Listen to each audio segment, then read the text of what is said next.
পরম করুণাময় আল্লাহ তাআলার নামে আরম্ভ। আলিফ লাম মিম। এ কিতাবের অবতরণ বিশ্ব পালনকর্তার কাছ থেকে, এতে কোনো সন্দেহ নেই। তারা কি বলে এটা সে মিথ্যা রচনা করেছে? বরং এটা আপনার পালনকর্তার তরফ থেকে সত্য, যাতে আপনি এমন এক সম্প্রদায়কে সতর্ক করেন যাদের কাছে আপনার পূর্বে কোনো সতর্ককারী আসেনি। সম্ভবত এরা সুপথ প্রাপ্ত হবে।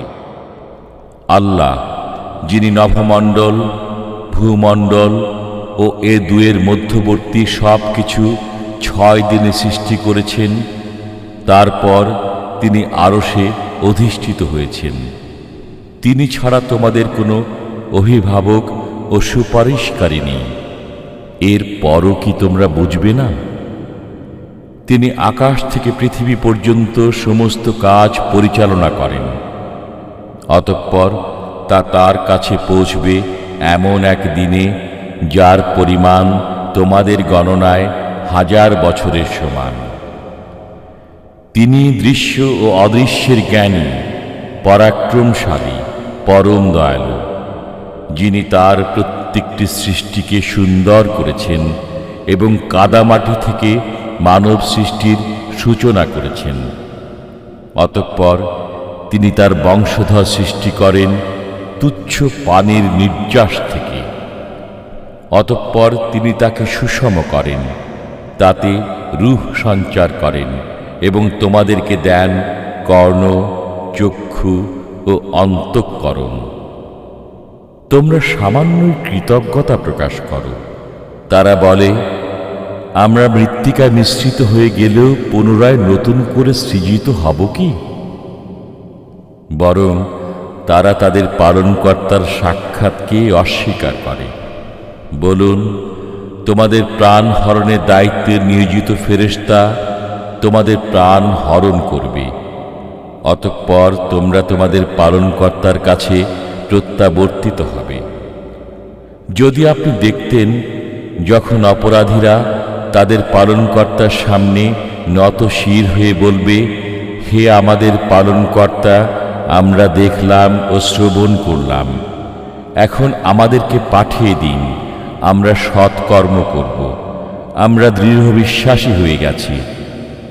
আমি ইচ্ছে করলে প্রত্যেককে সঠিক দিক নির্দেশ দিতাম, কিন্তু আমার এ উক্তি অবধারিত সত্য যে আমি জিন ও মানব সকলকে দিয়ে অবশ্যই জাহান্নাম পূর্ণ করব। অতএব এ দিবসকে ভুলে যাওয়ার কারণে তোমরা মজা আস্বাদন করো। আমিও তোমাদেরকে ভুলে গেলাম।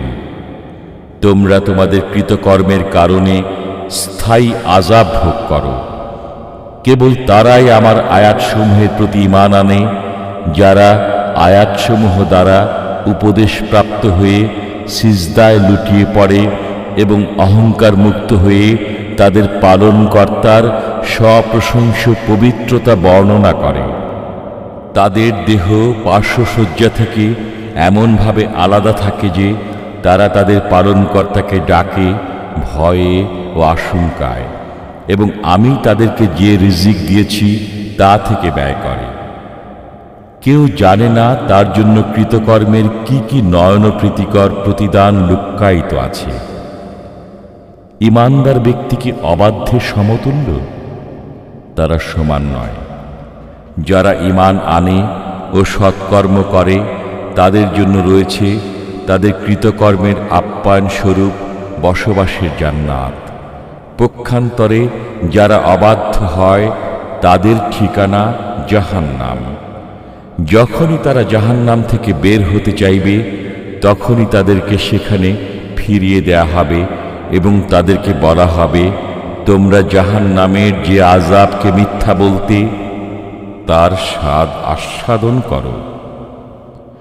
গুরু শাস্তির পূর্বে আমি অবশ্যই তাদেরকে লঘু শাস্তি আস্বাদন করাবো, যাতে তারা প্রত্যাবর্তন করে। যে ব্যক্তিকে তার পালনকর্তার আয়াতসমূহ দ্বারা উপদেশ দান করা হয় অতঃপর সে তা থেকে মুখ ফিরিয়ে নেয়, তার চেয়ে জালিম আর কে? আমি অপরাধীদেরকে শাস্তি দেব। আমি মূসাকে কিতাব দিয়েছি, অতএব আপনি কোরআন প্রাপ্তির বিষয়ে কোনো সন্দেহ করবেন না। আমি একে বনী ইসরায়েলের জন্য পথপ্রদর্শক করেছিলাম। তারা সবর করত বলে আমি তাদের মধ্য থেকে নেতা মনোনীত করেছিলাম, যারা আমার আদেশে পথ প্রদর্শন করত। তারা আমার আয়াতসমূহে দৃঢ় বিশ্বাসী ছিল। তারা যে বিষয়ে মতবিরোধ করছে, আপনার পালনকর্তাই কিয়ামতের দিন সে বিষয়ে তাদের মধ্যে ফয়সালা দেবেন। এতে কি তাদের চোখ খোলেনি যে আমি তাদের পূর্বে অনেক সম্প্রদায়কে ধ্বংস করেছি, যাদের বাড়ি ঘরে এরা বিচরণ করে? অবশ্যই এতে নিদর্শনাবলী রয়েছে।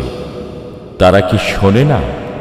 তারা কি লক্ষ্য করে না যে আমি শুষ্ক ও পতিত ভূমিতে পানি প্রবাহিত করে শস্য উৎপন্ন করি, যা থেকে ভক্ষণ করে তাদের জন্তুরা এবং তারা কি দেখে না? তারা বলে, তোমরা সত্যবাদী হলে বলো, কবে হবে এই ফয়সালা?